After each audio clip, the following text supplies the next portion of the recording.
let's wrap up the books that I read in December. Hello, my sweet reader friends. Welcome to another video. I would say I had a pretty good reading month in December. I had 2 3-stars and 2 5-stars, 2 DNFs, 1 soft DNF. So I would consider that a win. 2 5-star books, yeah. And not just 2 5-star books. I would add they are 2 books that I would deem reread worthy.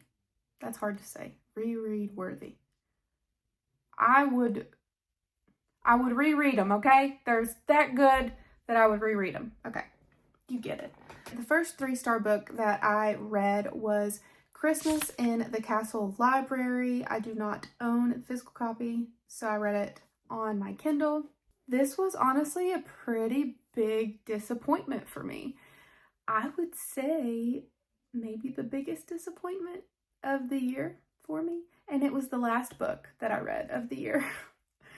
But I mean, the cover is so beautiful. It's about a castle, a library, a bookish female main character, okay? And Christmas, at Christmas time. Like, where did it go wrong, you would ask? Yeah, I don't get it. It was about 100 pages too long, in my opinion.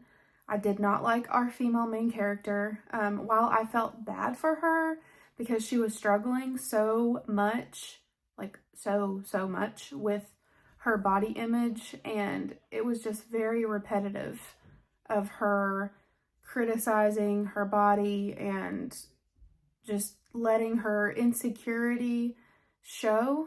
Just not very pleasant to read about. Like, I definitely felt bad for her, but at the same time it kind of bogged me down and took down a star as far as reading enjoyment for me. I don't have much more to say about this book. My memory is honestly failing me. That's why going into this new year, I'm starting a reading journal so that I can take notes when I read books to be able to give better reviews for you guys.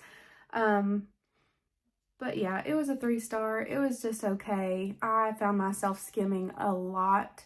And I know I'm not alone in that. Lynsdey over at Books for Christian Girls has a good review on this, and she shares my opinion. If you were to go read her review, I would probably just be clapping along saying amen, sister, to everything she has to say about this book. So go check out her review because I'm sure it's excellent. The next 3-star was another disappointment, sadly. 1, because I bought this book. 2, because that's a beautiful cover, right? 3, she made me mad, y'all. This is a trigger warning. There's animal death in here. And it's pretty detailed. And I just don't get down with that. It ticked me off, to be honest. Granted, like, it's a book about 2 women going to Africa, and they go on a safari, right? And I get it, you know, animals in the wild, they're gonna be animals. They're gonna do their thing, you know, they're gonna kill each other. And that's just the way that God has set things up. But I don't want to read about it. Like, just let me have a good time with them on the safari, looking at the giraffe, looking at the baby elephants. Like, I don't need to see animals feasting on each other. We could have left that out, okay? We could have left that out, Robin. I digress. Listen, I thought this was going to be a 5-star book, y'all. I mean, like, the first half of this, I was tabbing it up because the writing was so beautiful. It was so atmospheric, but it ended up turning into more of like just a travel log of these 2 women. I mean, the faith content is so good. And maybe thinking back now, maybe I would give it a 3.5 star just because, like, the faith content is so strong. And I love a book about female friendship. And it's so beautiful in this book. It truly is. But the animal death got me. And it just felt a little bit mundane towards the middle end of the book. Like, I just wish there would have been a bit more plot. It's like I was continually waiting for something to happen, and that thing never did happen. This is a series. I want to say the second book in the series comes out this year. Not sure if I'm going to read it or not. I'm not going to give synopsis for these just because I don't have that much time. So y'all going to have to go look it up yourself. But anywho, Tea with Elephants, Robin Jones Gunn. I give it 3.5 stars. Okay, let's move on to my 5-star books for December. So the first book that I picked up in December ended up being a 5-star, and it is Once Upon a Wardrobe by Patty Callahan. And I was lucky enough to buddy read this with Alma. If you don't know Alma, I will link her channel in the description. She's wonderful. I love watching her videos. I always find really awesome new recommendations on her channel, so you should go check her out if you haven't yet. But first off, this cover is so beautiful to me. Yeah, I love it. The vibes in this book are cozy, academic, wintry. It's just all the things. I've tabbed so many things in here. There is such a sweet romance in here, in my opinion. It's wholesome, it's clean, it's classy. Chef's kiss for the Christian reader. You need to read this if you've not read it. I now want to read Patty Callahan's backlist. I want to read everything she's written because she's just such an excellent writer. It's just beautiful. Beautiful, beautiful, beautiful. 5 stars. You've got to read this book.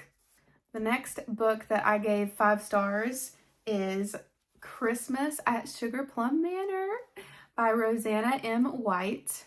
This is my first book that I've read from this author. And I mean, technically this is a novella. It is 184 pages, I believe. I adored it. It was everything that I wanted in a Christmas book. Sweet, wholesome romance, nutcracker themes to it. It's not a retelling, but there's nutcracker themes in it. I loved our main female character. She has like a childlike heart and way about her and doesn't want to lose that like whimsy. She was lovely and clever and altogether charming. One never knew what bit of whimsy might next fall from her lips, and awaiting the discovery had become his new favorite pastime. I love it. It's so cute. I also loved the professor in here. He's like this old timer that's like tinkering away at like making toys, and he has this like workshop, and all the vibes in here I just loved. I'll just read this little blurb at the top. I won't read the whole synopsis. It says, the Nutcracker and Edwardian era England combine to weave a magical tale of love and friendship at Christmas time. I loved it. I might reread it next year, who knows, but the cover is stunning, and yeah, I highly recommend you check it out next Christmas if you didn't get to it this year. All right, y'all, it's gonna get juicy. It's about to go down. All right, let's talk about the books that I DNF'd in December. Let's talk about my soft DNF first. So, Risen Motherhood by Emily Jensen and Laura Wiffler. I am going to be reading this in February. Honestly, I think I just ran out of time with this book, and so I didn't get to finish it. Soft DNF. I'm going to pick this back up in February. Also, let's take a moment just to admire her beauty, okay? Let me find some more. Yes. Yes. She's pretty. She's pretty. She birdie. The first book that I hard DNF'd, hard pass, was The Most Wonderful Crime of the Year by Allie Carter. This has a bit of a backstory because this is a book of the month book. I had said that I wasn't going to try book of the month, but they got me, y'all. They got me with the $5 deal, okay? And I thought, you know what? I'm sure there's at least one book that I'll find that will be good, that will be clean, that will be worth my money and my time. you know, it just didn't. And I canceled it. Yes, I did. I canceled it. So anywho, I DNF'd this because there was just some like crude sexual joking, right? You know, I think like within the first like 5 chapters, they're pretty short chapters, there was some crude sexual joking between 2 male characters about our female main character that I did not care for at all. And I then found out that there is a closed door sex scene in this book. I didn't make it that far, but know that that's in there, which probably means that there's a build-up, if you know what I'm saying. There's probably some tension, you know, and I don't get down with that. So if it's going to get my engine roaring, I got to get out. I got to get out, because to be vulnerable, I used to be addicted to porn and masturbation, and that engine can get going real quick for me, and I just need to pass on it. I need to stay away from it. It's not good for my mind. So, yes, it had to go, sadly. I love this cover. This cover is awesome. And I honestly think the main plot probably would have been really great. Like, I wish I could just take out all the stuff that I don't want, throw it away, and just get the story, you know? Just give me the plot. Just tell me what's going on without all of the stuff. Anywho. Man, I'm really on one. All right, the last book that I'm going to talk about that I DNF'd is a book that I don't own, and it's A Holiday by Gaslight by Mimi Matthews. I was really enjoying this one, but gosh, I can't remember at what point it was. They were starting to get a little handsy, you know. There was some tension, there was some making out, some smooching. And like I said, my engine gets going pretty quick, and I'm pretty sensitive to that kind of stuff. So I had to DNF it, which is sad because I loved the cover. I really did enjoy the plot and the way that the story was going, and it felt like a really good Christmas read, but just not for me. Had to let it go. All right, y'all, that is all that I have for this video and my December wrap up.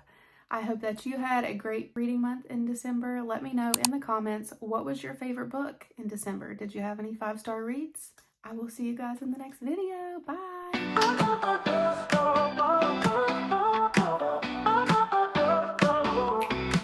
The lights are flashing, the beat's so tight. Gonna hit the dance floor, gonna feel the night.